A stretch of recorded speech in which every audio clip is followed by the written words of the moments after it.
Yasmine Abdel-Fadel. Elle traite l'information avec rigueur et efficacité. Une approche fraîchement moderne de l'actualité. Alexandre Dubé est avec moi. Alex, est-ce que tu as mis ta ceinture, tes bretelles, t'as attaché ta tuque avec de la broche? Parce qu'à la journée d'aujourd'hui, à découvrir. C'est fou, hein? C'est fou à quel point c'est un lundi chargé en actualité. Des fois, on se dit, à l'approche des fêtes, il se passe plus grand-chose. On va faire des petites histoires. Wow, boum, tranquille. Et, bon, tu l'as dit en préambule, mise à jour économique à Ottawa aujourd'hui. Bon, plusieurs choses à surveiller. Oui, le déficit, je m'attends, moi, à ce que ce soit catastrophique. Ça l'est déjà. Ah oui, ça l'est déjà. Même si Mme Freeland... tenait parole et gardait le déficit à peu près à 40 milliards. C'est déjà épouvantable. Okay? Puis on a vu tout ce qui s'est tramé. Tu as travaillé en politique, Yasmine. Tu la connais, la game. Tout ce qui s'est tramé dans les coulisses la semaine passée. Là. Bon, un camp fait fuiter de l'information à un média anglophone. Après ça, le camp de M. Trudeau réplique, fait couler quelque chose d'autre. En fin de semaine, je recevais à Salut Bonjour Week-end le nouveau lieutenant politique de M. Trudeau au Québec, Jean-Yves Duclos. Puis j'ai demandé, coudonc, y a-tu un fret entre M. Trudeau et Mme Freeland? Puis là, il a patiné un peu. Il a pas confirmé rien. Mais il n'a pas infirmé. Non, mais il s'est pas avancé pour rien, là. Non. Il s'est pas mouillé. Mais nous, on regarde ça de l'extérieur en connaissant la game, puis on se dit, wow! Hey, ça doit être beau. J'aimerais ça être un petit oiseau dans les discussions des conseils des ministres. Et moi, si j'étais conseil pro bono, je ne sais pas si c'est le temps des fêtes. Habituellement, là, je charge. Mais là, temps des fêtes, conseil pro bono à Mark Carney. Qui est-il? L'ancien gouverneur de la Banque du Canada, que plusieurs libéraux voient comme étant la plus belle invention depuis le pain tranché, le sauveur éventuel. Là, il est conseiller spécial là, des libéraux depuis quelques mois, depuis le début de l'automne. Il est pressenti, si remaniement ministériel il y a, pour venir prendre la relève de Mme Freeland. Moi, si je suis le conseiller en image publique de M. Carney, je lui dis, M. Carney, vous voulez pas être à côté de M. Trudeau là, dans la prochaine élection et d'ici là, parce que vous allez après ça traîner des casseroles et ça va être très, très, très difficile de vous dissocier. Il est économiquement radioactif, là, Justin Trudeau. Ben oui. Alors, moi, si je suis Mark Carney et que j'ai des grandes aspirations politiques, je veux pas être vu avec Justin Trudeau dans ce contexte-là. Maintenant, s'il fait le saut, c'est un pari qui est risqué, qui est dangereux. Et on va surveiller aussi Sean Fraser.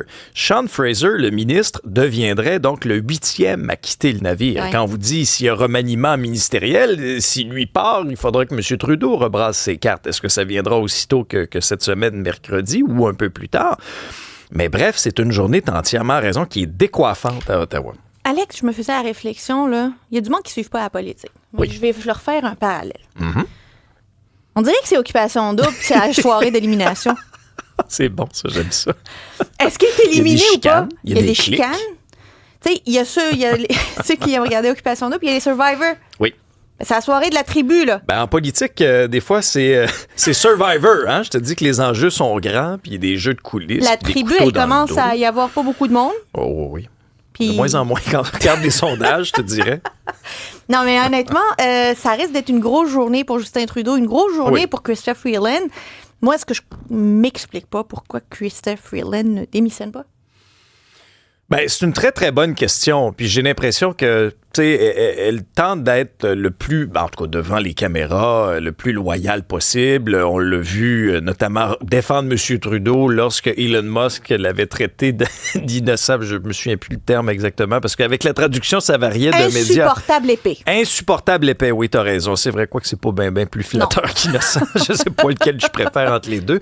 Mais on l'avait vu défendre M. Trudeau. Alors, est-ce que la loyauté sera des deux bords? Ça risque. Ben, c'est ça, la loyauté, d'habitude, c'est un joug qui se joue à deux. Dans l'idéal. Dans l'idéal. C'est pas toujours le cas. Dans notre vie, c'est pas toujours le cas. En politique, c'est le reflet de notre vie. Un sujet qui m'a vraiment touchée en fin de semaine, on a appris qu'il y avait un itinérant, en fait même deux, je pense, qui seraient pas... C'est pas encore clair, possiblement mort de froid. Ouais. première grosse fin de semaine de froid, puis on a déjà des morts. C'était froid, là, en fin de semaine, là, moins 13. On avait un ressenti de moins 20. Pensons à ceux et celles, là, les plus poqués de notre société, des gens dans le besoin, des personnes en situation d'itinérance qui se retrouvent dans la rue, dans un contexte où les refuges débordent. Là, ce qu'on appréhende année après année, c'est effectivement un décès. Et là, malheureusement... Il y a une enquête. Là, je vous parle d'une hypothèse qui est sur la table par les policiers, parce que là, il va y avoir autopsie, etc. T'sais. Mais ils ont retrouvé le corps d'un homme de 55 ans sur une terrasse à la place Simon-Valois, c'est sur Ontario, dans Mercier-Hochelaga-Maisonneuve en fin de semaine. Alors là, il y a eu toutes sortes de réactions politiques. Le conseiller municipal Robert Baudry s'est exprimé, a dit que c'était tragique, a dit que c'était urgent d'ouvrir des halles de chaleur. Là, t'as le ministre responsable, Lionel Carman, sur qui la pression est énorme. Mais avec raison, parce qu'il en faut des résultats. Tu sais, M. Carman, là, la pression est forte pour la DPJ. Il y a eu toutes sortes de ratés au cours des dernières années et des derniers mois, menant d'ailleurs au départ de celle qui était à la tête de la DPJ pour se faire remplacer. Là, on bouge des pions, mais il faut des résultats. Même chose pour l'itinérance. Combien de fois, Yasmine, on a fait des commentaires dans différentes émissions ici à Cube, là, puis à la télé, sur la situation de l'itinérance à Montréal, mais pas juste à Montréal, dans les grandes villes. Partout, et même, je dirais plus loin, pas juste dans les grandes villes, dans plusieurs municipalités du Québec. Et ça avance pas. Ça se détériore. Ça se détériore parce que, je veux dire, notre tissu social n'est plus ce qu'il était.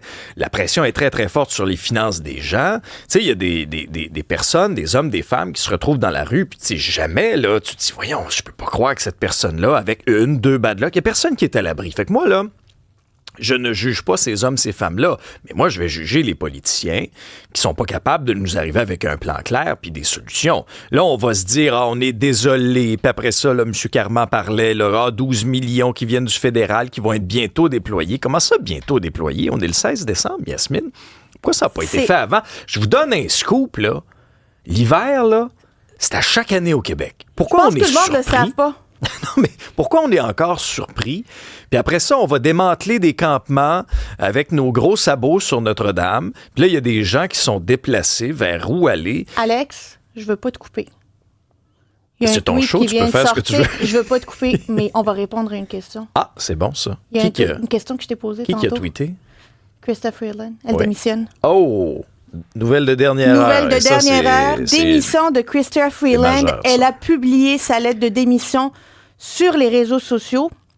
C'est assez incroyable. Elle dit, et je lis un passage. Oui. Ce fut l'honneur de ma vie de venir, de servir au sein du gouvernement, de travailler pour le Canada et les Canadiennes. Nous avons accompli beaucoup ensemble. Vendredi dernier, vous m'avez dit que vous ne vouliez plus que je sois votre ministre des Finances.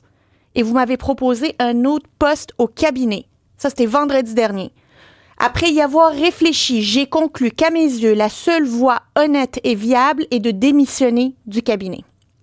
Wow, pour être majeur, efficace, un ministre doit parler au nom du premier ministre et avec toute sa confiance. En prenant votre décision, vous avez clairement indiqué que je ne possède plus cette confiance de façon crédible et que je ne possédais plus l'autorité de l'accompagner. C'est dit quand même de manière chic, mais quand on lit entre les lignes, ce que ça veut dire, donc Mme Freeland n'était pas en accord avec la fameuse mesure là, de TPS. Son équipe l'a fait savoir. M. Trudeau a sûrement pas apprécié et son équipe a fait couler d'autres informations. Alors, attendons-nous à ce remaniement et est-ce que c'est là qu'on verra celui qui visiblement n'a pas suivi mes conseils pro bono, Mark Carney, qui lui n'est pas un élu, hein, Yasmine? Non. Donc, ce serait quelqu'un de l'extérieur qu'on amènerait dans le Conseil des ministres.